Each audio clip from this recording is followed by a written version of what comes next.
অন্তর্বর্তী সরকার নিয়ে হাসিনার সমালোচনা সমর্থন করে না ভারত, জানালেন বিক্রম মিস্ত্রি।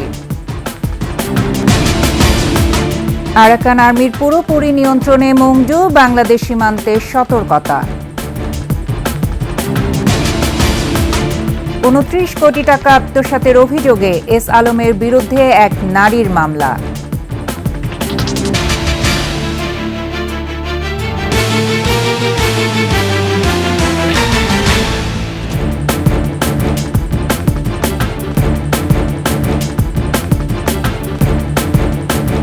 শুনছিলেন সংবাদ শিরোনাম। ২১শে সংবাদে প্রত্যেককে আমন্ত্রণ জানাচ্ছি আমি ফারজানা আখি।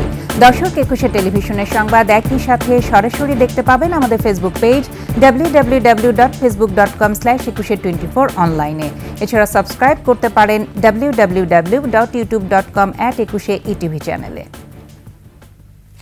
ভারতে বসে বাংলাদেশের অন্তর্বর্তী সরকারের বিরুদ্ধে সমালোচনা করে ক্ষমতাচ্যুত শেখ হাসিনা যেসব বক্তব্য দিচ্ছেন, ভারত তা সমর্থন করে না বলে জানিয়েছেন দেশটির পররাষ্ট্র সচিব বিক্রম মিস্ত্রি।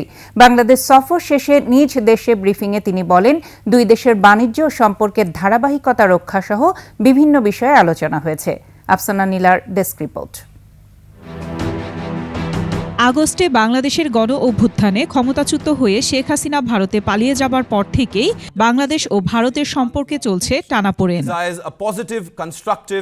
এমনি অবস্থায় সম্প্রতি বাংলাদেশ সফর শেষে ভারতের পররাষ্ট্র সচিব বিক্রম মিস্ত্রি জানালেন, অন্তর্বর্তীকালীন সরকারের বিরুদ্ধে শেখ হাসিনার কোনো সমালোচনাই ভারত সমর্থন করে না। ভারতের পররাষ্ট্র বিষয়ক সংসদীয় স্থায়ী কমিটির ব্রিফিংয়ে একথা জানান তিনি। India desires a positive, constructive and mutually beneficial relationship with Bangladesh. Vikram Misri বলেন, বাংলাদেশের সাথে ভারতের সম্পর্ক কেবল একক রাজনৈতিক দল বা সরকারের মধ্যে সীমাবদ্ধ নয়। বাংলাদেশের জনগণ ও বর্তমান সরকারকে গুরুত্ব দিচ্ছে Bharat. This relationship as a people-centric and people-oriented relationship. তিনি আরও বলেন, দুই দেশের সম্পর্কের ক্ষেত্রে হাসিনার বক্তব্য গুরুত্বপূর্ণ হয়ে উঠতে পারে না। শেখ হাসিনা তার ব্যক্তিগত যোগাযোগের ডিভাইস ব্যবহার করে এসব বক্তব্য দিচ্ছেন বলেও জানান তিনি। এদিকে বাংলাদেশি অবৈধ অনুপ্রবেশকারীদের শনাক্ত ও গ্রেফতারে ভারতের রাজধানী নয়াদিল্লিতে বিশেষ অভিযান চালাচ্ছে পুলিশ। আর অবৈধভাবে আসা বাংলাদেশিদের বিরুদ্ধে ব্যবস্থা নেওয়ার কঠোর নির্দেশ দিয়েছেন আসামের মুখ্যমন্ত্রী। আফসানা নীলা, ডেস্ক রিপোর্ট, ২১শে টেলিভিশন। এদিকে শেখ হাসিনার সমালোচনার সমর্থন না করলেও এর দায় ভারত সরকারের ওপরেই বর্তায় বলে মনে করছেন রাজনীতিবিদরা। শেখ হাসিনাকে অবিলম্বে দেশে ফিরিয়ে এনে বিচারের আওতায় আনার তাগিদ বিএনপি সহ অন্য দলগুলোর। মানিক শিকদারের রিপোর্ট। সরকার পতনের পর শেখ হাসিনা ভারত পালিয়ে গেলে আশ্রয় দেয় ভারত। তবে সেদেশে তার অবস্থানের স্ট্যাটাস কি তা এখনও স্পষ্ট করেনি দিল্লি। ভারতে বসে বিভিন্ন সময় ইউনূস সরকারের বিরুদ্ধে নানা রকম সমালোচনা উস্কানি দিয়ে যাচ্ছেন, আর তাতে ঘি ঢালছে ভারতের কয়েকটি মিডিয়া। ইসকন ইস্যু, জাতীয় পতাকা অবমাননা ও বাংলাদেশ হাইকমিশনে হামলার ঘটনায় দুই দেশের সম্পর্ক নিয়ে বিশ্বব্যাপী আলোচনার জন্ম দেয়। এই পরিস্থিতির মধ্যে ভারতের পররাষ্ট্র সচিব বাংলাদেশ সফর করেন। সফর শেষে ভারতে গিয়ে ঢাকা সফর নিয়ে বুধবার ভারতের পররাষ্ট্র বিষয়ক সংসদীয় স্থায়ী কমিটিকে ব্রিফ করেন বিক্রম মিস্ত্রি। শেখ হাসিনা ব্যক্তিগত যোগাযোগ ডিভাইস ব্যবহার করছেন। ভারত সরকার তাকে এমন কোনো প্ল্যাটফর্ম বা সুযোগ সুবিধা দেয়নি যা দিয়ে তিনি ভারতের মাটিতে বসে রাজনৈতিক কর্মকাণ্ড চালিয়ে যেতে পারেন। দেরিতে হলেও ভারতের বোধোদয়কে সাধুবাদ জানিয়েছেন বিএনপির ভাইস চেয়ারম্যান। তবে শেখ হাসিনাকে কি স্ট্যাটাসে রাখা হয়েছে তা স্পষ্ট করতে হবে। পররাষ্ট্র সচিবকে পাঠিয়ে অন্ততপক্ষে এই সিগন্যাল তারা দিয়েছে যে বর্তমান সরকারের সঙ্গে আলোচনার সুযোগ আছে, এই জন্যে তাকে অভিনন্দন জানানো যেতে পারে। তবে ভারত এ পর্যন্ত ঘৃণ্য ব্যক্তির সপক্ষে কোন কারণে তাকে আশ্রয় দিয়েছে, কী কারণে তাকে রাখছে, এটি তারা এখনো পরিষ্কার করেনি। ভারত যাই বলুক, অবস্থানগত কারণে শেখ হাসিনার বিবৃতি বক্তব্যের জন্য ভারত সরকারের উপর দায় বর্তায় বলে মনে করছেন এই রাজনীতিবিদ। ভারত যদি অন্তর্বর্তী সরকারের সঙ্গে কাজ করতে চায়, বাংলাদেশের বিজয়ী জনগণের সঙ্গে তারা যদি কাজ করতে চায়, তাহলে ভারতের শেখ হাসিনা এবং পালিয়ে যাওয়া আওয়ামী লীগের নেতা নেত্রীদের তাদের যে বেপরোয়া তৎপরতা, সেগুলো কিন্তু পুরোপুরি বন্ধ করা দরকার। না হলে আমরা মনে করব পরোক্ষভাবে বিজেপি বা ভারতের কেন্দ্রীয় সরকারের বা তাদের নানা মহলের একটা প্রত্যক্ষ পরোক্ষ মদদে ঘটনাগুলো সংঘটিত হচ্ছে। বিচারের মুখোমুখি হওয়া ছাড়া শেখ হাসিনার রাজনীতিতে ফেরার কোনো সুযোগ নেই বলে মনে করেন এই বিএনপি নেতা। তিনি কোনো পতিত স্বৈরাচার হিসাবে আবার ফিরে আসবেন এই ভাবনা যদি তার থাকে, বরঞ্চ দুর্গন্ধ ছোটাবে। অবিলম্বে শেখ হাসিনাকে দেশে ফিরিয়ে এনে বিচারের আওতায় আনার দাবি বিপ্লবী ওয়ার্কার্স পার্টির এই নেতার। বাংলাদেশ সরকারের দিক থেকে উচিত হবে শেখ হাসিনা সহ যারা ভারতে পালিয়ে আছেন, যাদের বিরুদ্ধে সুনির্দিষ্ট মামলা আছে, যাদের বিচারিক কার্যক্রম শুরু হয়েছে, তাদেরকে দেশে ফিরে আনার জন্য একটা উদ্যোগ। মানিক শিকদার, 21 টেলিভিশন, ঢাকা। মিয়ানমারের রাখাইন রাজ্যে চলমান যুদ্ধে বাণিজ্য শহর মুংডু দখলে নেয়ার দাবি দেশটির সশস্ত্র বিদ্রোহী গোষ্ঠী আরাকান আর্মির। ফলে বাংলাদেশ মিয়ানমার সীমান্তে 270 কিলোমিটার পুরোটাই এখন আরাকান আর্মির নিয়ন্ত্রণে। এ অবস্থায় সীমান্তের টহল জোরদারের পাশাপাশি টেকনাফ সেন্ট মার্টিন রুটে নৌ চলাচল বন্ধ করে দিয়েছে প্রশাসন। কক্সবাজার প্রতিনিধি আব্দুল আজিজের তথ্যচিত্রে ডেস্ক রিপোর্ট। সীমান্তের উপারে আরাকান আর্মির সাথে মিয়ানমারের সরকারি বাহিনীর যুদ্ধ চলমান। তুমুল লড়াইয়ে আরাকান আর্মি মংডু সহ 3টি গুরুত্বপূর্ণ শহর নিয়ন্ত্রণে নিয়েছে। এর প্রভাব পড়েছে বাংলাদেশের সাথে 270 কিলোমিটার সীমান্ত এলাকায়। নাফ নদী ও সাগরে বাংলাদেশি জেলে ও সব নৌযান চলাচলে সতর্কতা জারি করা হয়েছে। বন্ধ টেকনাফ সেন্ট মার্টিন নৌ চলাচল, বন্ধ নাপপাড়ের জেলেদের মাছ শিকারও। বেশি ডর লাগবে আজি আর বর্মা সীমান্ত করি না হারি গুলি করে ঝগড়া বেশি আজি আর 2-3 দিনের দ্বারা জ্বালা সাই হতে যারে পারি তো আর কিভাবে জ্বালাম বসাইও আর কিভাবে আর মাছ মারি শেয়ার করি বাদ খাইও। পানির ভাড়া নাকি টিউনের অনুমতি ছাড়া যাবে না, এজন্য আমি এই জায়গা 5-6 দিন পারে যেতেছি।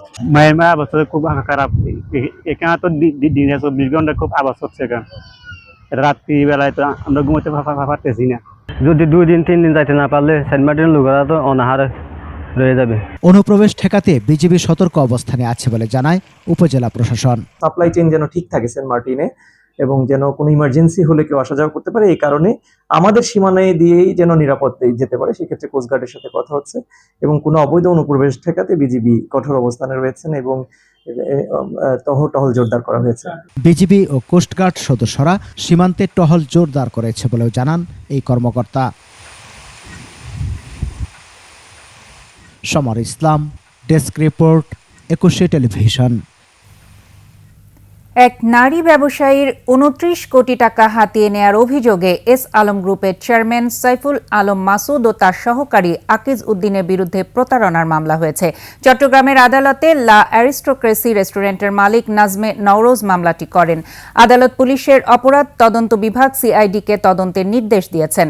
আদালত সূত্রে জানা যায়, ফার্স্ট সিকিউরিটি ইসলামী ব্যাংকের সাবেক চেয়ারম্যান সাইফুল ইসলাম মাসুদের সাথে ব্যবসায়িক সূত্রে পরিচয় হয় নাজমে নওরোজের। এই সূত্র ধরে ব্যাংকের কাজীর দেউরির মহিলা শাখা থেকে কয়েক দফায় 30 কোটি টাকার ঋণ নেন নাজমে নওরোজ। পরে সাইফুল আলম মাসুদ এবং আকিজ উদ্দিন খালি চেকের মাধ্যমে ঋণের 29 কোটি টাকা তুলে নিয়ে আত্মসাৎ করেন। টাকা চাইতে গেলে বিভিন্ন সময় ভয়ভীতি এবং হুমকি দেয়া হয় বলে অভিযোগ ভুক্তভোগীর।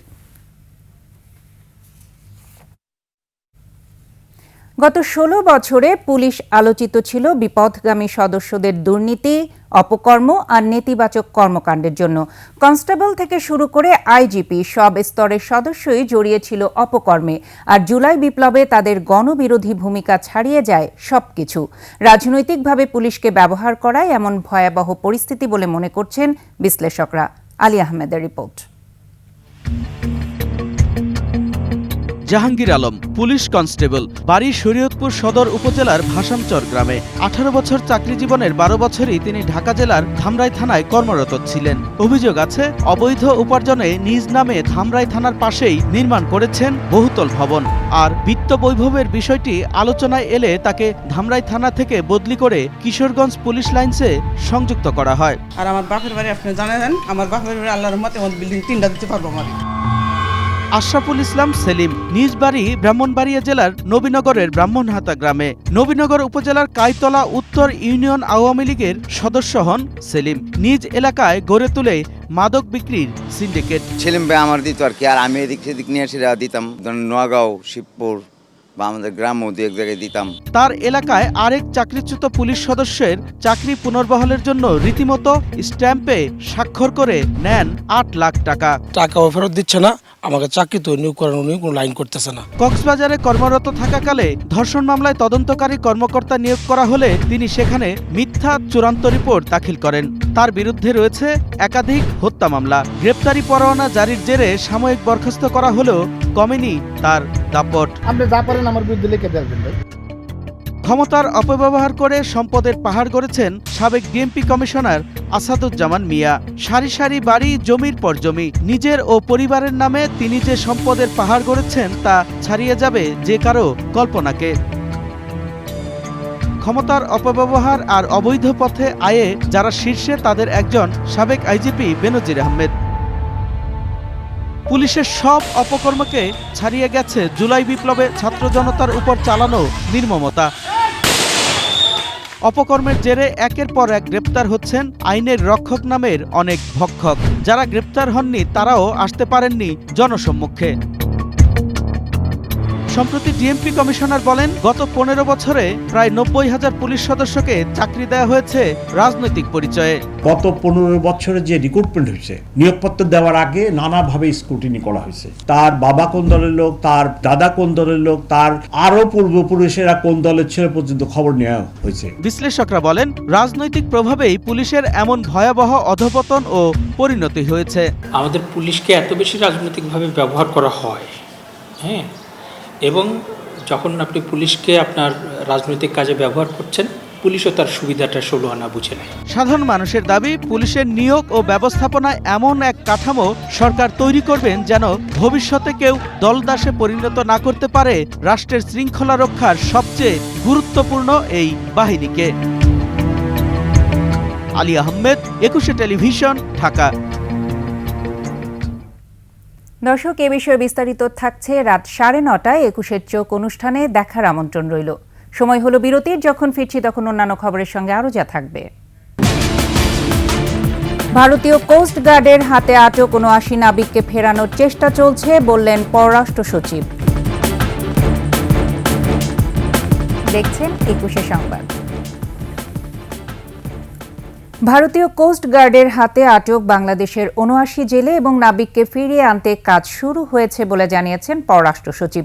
উচ্চ পর্যায়ে নির্দেশনা পেলেই সাবেক প্রধানমন্ত্রী শেখ হাসিনাকে দিল্লি থেকে ফেরানোর উদ্যোগ নেওয়া হবে বলেও জানান তিনি। আকবর হোসেন সুমনের রিপোর্ট।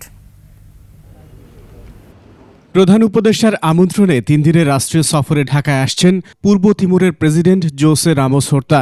সফর সংক্রান্ত বিস্তারিত তুলে ধরতেই পররাষ্ট্র মন্ত্রণালয়ের এই সংবাদ সম্মেলন। ভারত বা চীনে কেউ থাকবে কিনা, এ সময় পররাষ্ট্র সচিব জানান, বাংলাদেশি অফিসিয়াল ও কূটনীতিক পাসপোর্টধারীদের পূর্ব তিমুরে যেতে ভিসার প্রয়োজন হবে না। অফিসিয়াল এবং কূটনৈতিক পাসপোর্টধারীদের জন্য পারস্পরিক ভিসা অব্যাহতি চুক্তি। দুই দেশের পররাষ্ট্র মন্ত্রণালয়ের মধ্যে দ্বিপাক্ষিক পরামর্শমূলক ব্যবস্থা, যাকে আমরা বায়োলেটারাল কনসালটেশন মেকানিজম বলি, সে বিষয়ক একটি সমঝোতা স্মারক। আমরা আশা করছি যে আমরা তিমুর লেস্তের সাথে একটি ব্যাপক অংশীদারত্বের দিকে এগিয়ে যেতে পারব। ভারতে আটক বাংলাদেশি নাবিকদের ফিরিয়ে আনতে সরকারের উদ্যোগের কথাও তুলে ধরেন তিনি। আমরা ভারতের সাথে যোগাযোগ করেছি এবং এ বিষয়ে আলাপ আলোচনা চলছে। আমাদের যারা ভারতীয় কর্তৃপক্ষের হাতে আছে তাদেরকে ফিরিয়ে আনার জন্য, এবং আমাদের প্রত্যাশা যে আলাপ আলোচনার মাধ্যমে আমরা তাদেরকে শীঘ্র দেশে ফিরিয়ে আনতে পারব। আকবর হোসেন সুমন, ২১শে টেলিভিশন, ঢাকা। আর এরই সাথে শেষ করছি ২১শে সংবাদ। তবে যাবার আগে সংবাদ শিরোনামগুলো জানাচ্ছি আরও একবার। অন্তর্বর্তী সরকার নিয়ে হাসিনার সমালোচনা সমর্থন করে না ভারত, জানালেন বিক্রম মিস্ত্রি। আরাকান আর্মির পুরোপুরি নিয়ন্ত্রণে মংডু, বাংলাদেশ সীমান্তে সতর্কতা। এবং ২৯ কোটি টাকা আত্মসাতের অভিযোগে এস আলমের বিরুদ্ধে এক নারীর মামলা।